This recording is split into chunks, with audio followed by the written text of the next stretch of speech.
ஹனுமன் எப்படி ராமருக்கு நண்பனானார்? கிஷ்கிந்தா மலைகள் மங்களமாக மூடியிருந்த ஒரு மாலை நேரம். சீதையை இழந்த துயரத்தில் ராமன் மற்றும் லக்ஷ்மணன் காட்டின் வழியே நடந்து கொண்டிருந்தனர்.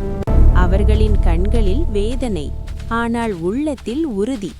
அதே நேரத்தில் அந்த பகுதியை ஆண்ட சுக்ரீவன் மலையின் உச்சியிலிருந்து அவர்களை பார்த்தான். இவர்கள் யார்? வாலியின் மனிதர்களா என்று அவன் மனதில் பயம் எழுந்தது.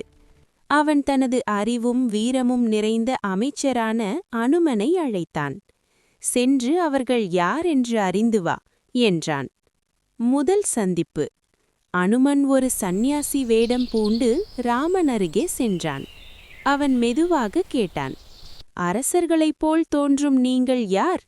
ஏன் இந்த அடர்ந்த காட்டில் துன்பமாய் நடக்கிறீர்கள்?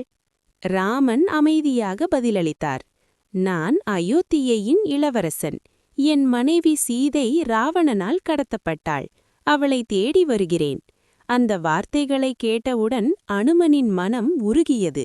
ராமனின் குரலிலிருந்த சத்தியமும் துயரமும் அவனை ஆழமாக தொட்டது. நட்பின் உறுதி.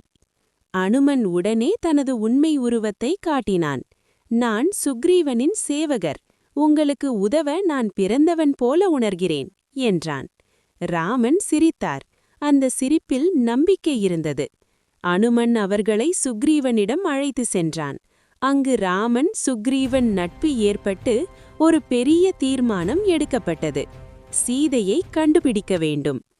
அந்த நாள் முதல் அந்த சந்திப்பே ஒரு சாதாரண அறிமுகம் அல்ல. அது பக்தியும் நட்பும் கலந்த ஒரு தெய்வீக பந்தம். அனுமன் ராமனை தனது அரசனாக மட்டுமல்ல, தன் உயிராக எண்ணினான். அதன் விளைவாக இலங்கை வரை பாய்ந்து சென்று சீதையை கண்டுபிடித்தான். இது போன்ற புராண கதைகளுக்கு நம்ம சேனலை சப்ஸ்கிரைப் பண்ணிருங்க.